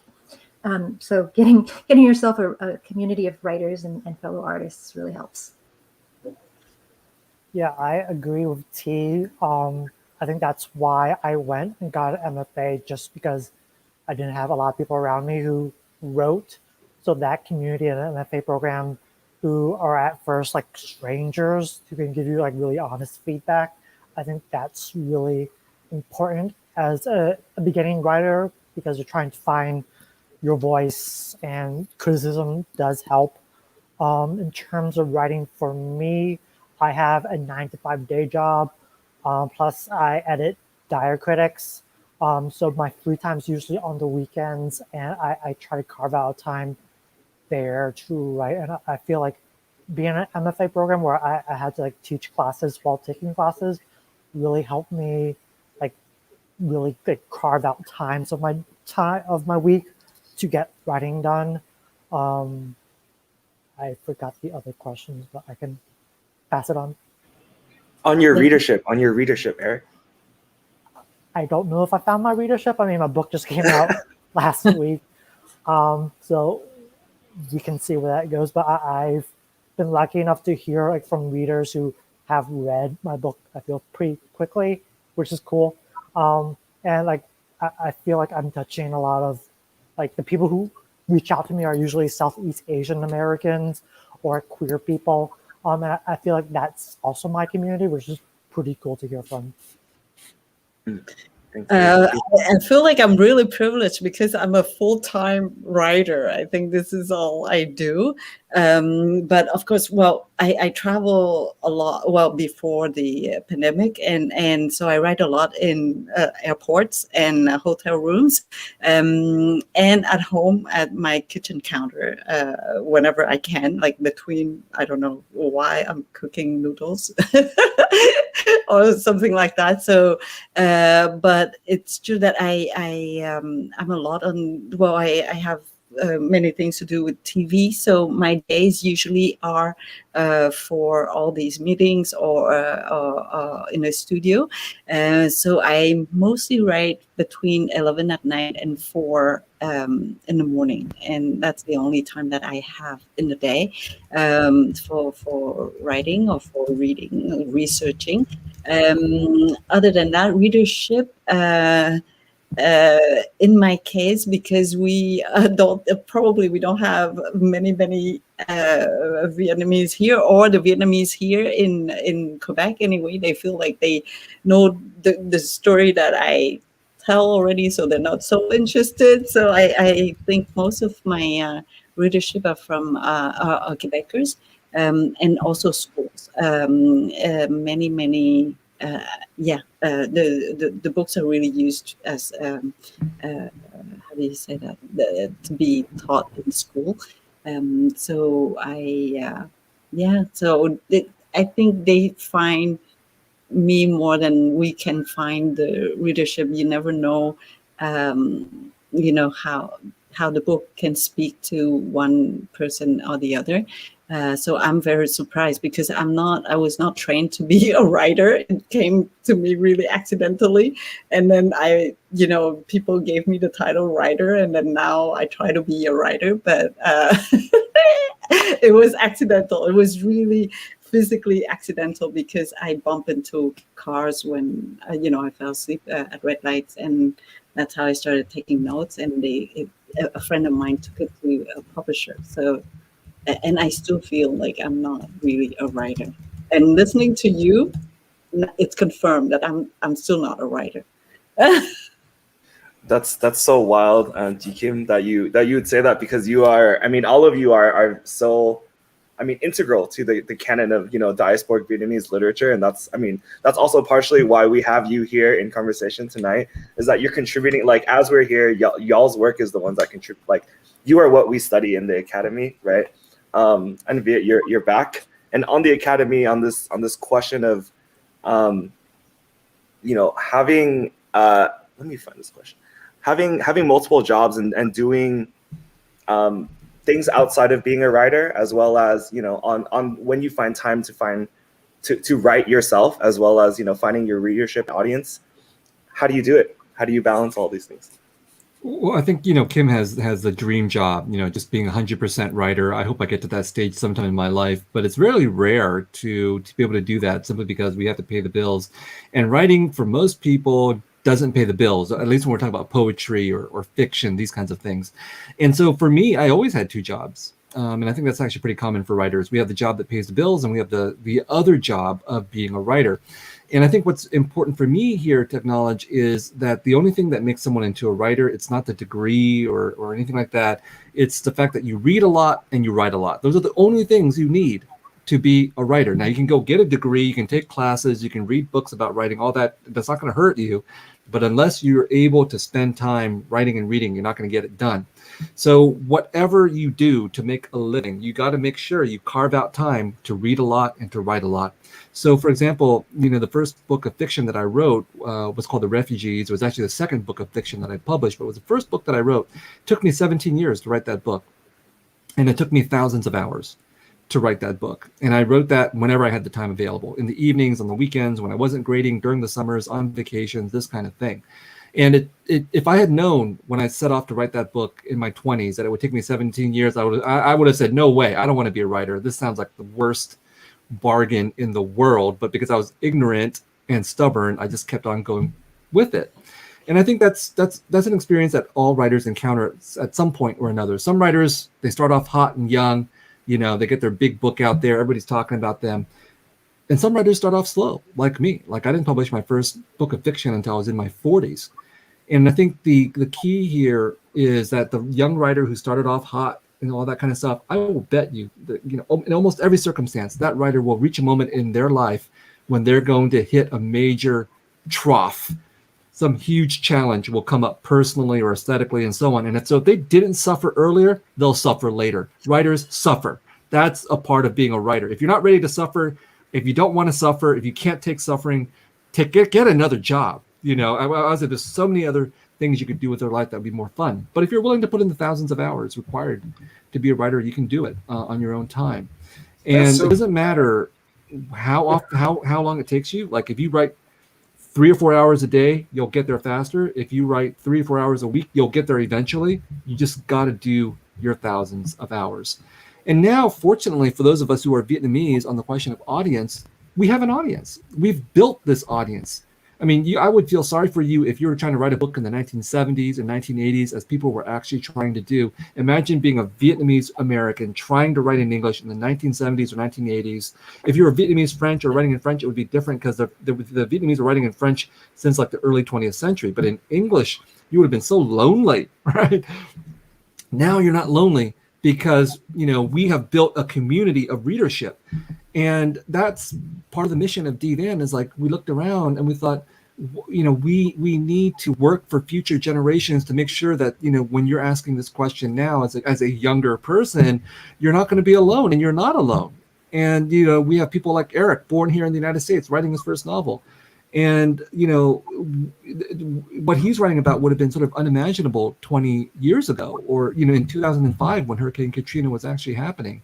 So become a writer, you already have an audience, and then pay it forward and build the next generation of readership for future writers. Thank you. Thank you for that, Viet. And we are almost coming up on time. So I have one final question for all of our guests tonight. That are kind of in line of the questions that the audience has been asking about language. Like Kim asked, if you have to drink the water to speak the language fluently to belong to the land. There are a couple of questions about audience, and I know that your works have appeared in English, but as well as in French and in Vietnamese, and have been translated across different languages. So my final question for all of you is there a piece of advice or word of advice that you would want to give to the audience members that are watching today and those who will watch this afterwards, in any language or in all languages that you may speak? I'll pass it to Kim first. Yeah, well, with my first book, it's very funny, because some friends would read it and said to me, we know that we read it in French, but somehow it felt like they had read a Vietnamese book. Right. So I think, and there's one author who has said this very beautifully. He's a very known author here in Quebec, and he was born in Haiti. And he said, a summer in Haiti is never like a summer in Montreal, because a summer in Montreal is a summer which had known the winter. So the summer is different.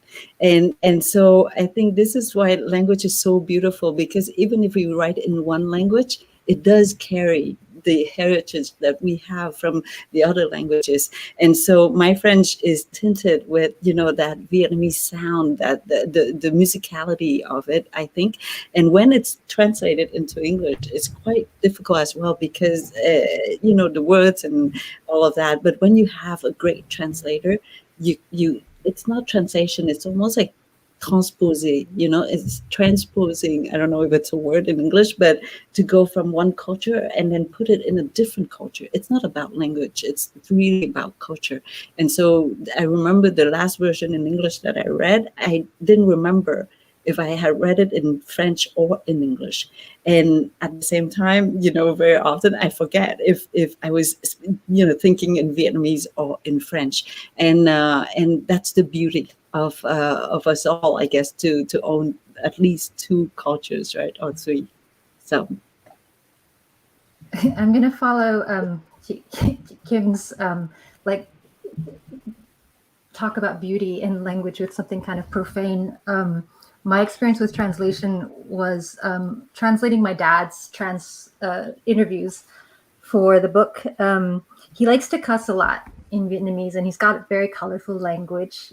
I'll use one of the milder expressions. Like he called somebody like pangache in Vietnamese, which if you translate it literally, it's quite silly.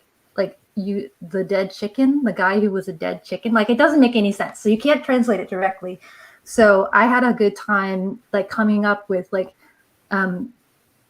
English equivalents that would carry the same comedy and rhythm, I guess. So I think I translated it to class A moron, which has nothing to do with the original, but it worked for me in the context. And yeah, there were other ones, but that was my favorite bit of translation that I got to do. I'll pass it on to Vincent. Yeah, I guess, my advice around language, and this is a bit of technique advice perhaps, is whatever language you're writing in, read it out loud as you're editing. And I find that that's just incredibly helpful to engage in rhythm and to engage in the sense of how the words would feel if you were, for instance, reading it to someone. And for me, that's a really good editorial kind of step.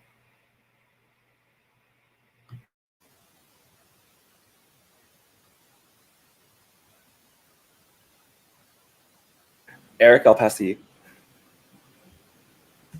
I don't know much about translation because I'm most fluent in English. I lost a lot of my Vietnamese along the way, but I've been told that my writing feels like Vietnamese, the way Kim said her writing has that culture behind her. So I feel even if I don't really know the language, I feel growing up in that language, growing up in that culture really gave my own writing a particular rhythm, particular way of saying things. So I'm not sure if that's any advice, but I feel any culture you grew up with, you're going to take that with you, no matter what you're writing or how you're writing. It's part of you already. And Viet, last but not least, to close us out and wrap us up. Well, I'm just so delighted that we have people here who've been writing in multiple languages and can work across different languages. And the one thing I'll say about this in my own experience is that writers are not translators. And these are two really different functions. Writers could be translators, but writers are not translators. And I want to stress this because I think so many people who are categorized as being a minority in some kind of given language or national community sometimes feel it's their obligation to translate. They want to translate their minority experience to the larger community. And I think that there is obviously, a reason to do that in certain occasions. If you're writing a cookbook, for example, or if you're writing a sociology book, but for writing fiction or poetry, I don't think we should translate. I imagine myself, for example, if I was a writer in Vietnam, would I translate? No. If I was a writer in Vietnam, I would write in Vietnamese, and I would assume my audience is Vietnamese, and I would assume they would get exactly what it is that I'm talking about. And I would hope that my work would be translated into other languages so that people, for example, in Canada or the United States could read my work in translation. But the work is not meant for them. I mean, the work is meant for other Vietnamese people, and then these Canadians and these Americans can read the work in translation and eavesdrop in on a conversation between Vietnamese people, which is exactly how I've always felt in the United States. I don't have a problem reading the literatures of white people, but I don't expect them to translate to me. I know that I have to do a little bit of work to hear what it is that they're saying. So likewise, when I write in English, I write thinking that my audience, first and foremost, is me, and second is other Vietnamese people, and third is everyone else who I'm not translating to. But I expect that they will do the work of paying attention as I have had to pay attention to English language and French language literature as well. So keep that in mind if that's inspiring at all for you. I just think it's amazing that we have writers here writing in French, writing in English, who in my mind have not sought to translate themselves, but have sought to bring audiences to them with maintaining this sincerity and this authenticity and this power in their voices and their stories and what they want to do. And I that's what I hope for all of you out there who are writers and who want to be writers. Be sincere, be authentic, write for people who are like you. Don't try to apologize or translate to other people because you think they may have some kind of influence or power over what it is that you do. All right, so stay strong, stay powerful, stay diasporic. I want to thank our guests. But first of all, Kim has something urgent to say. She's waving at me like Bernie Sanders.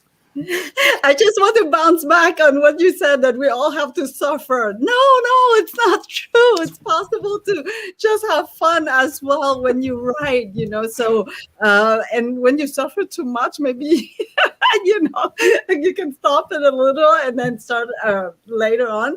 But up to now, Vic, I have not suffered yet. And I'm 52 now, so I hope I won't suffer at all until the end. But it's possible that there's no suffering. We have two possible different realities, suffering and non-suffering. We'll see. Go start writing, and then we'll see where you end up. But thank you, Kim. Thank you, Thi. Thank you, Eric. Thank you, Vincent. Thank you to DJ Puzzle and Philip for guiding us along the way, and to Thi Fan, our mixologist, Mixophoria on Instagram, for providing us with the golden hour. We'll see you soon. I don't know when. We're taking a break for a summer holiday, but we will be back with more from the world of diasporic Vietnamese arts and literature. Bye, folks. Thanks, Philip and Viet, for all you've done, and Puzzle and Thi. Thank you.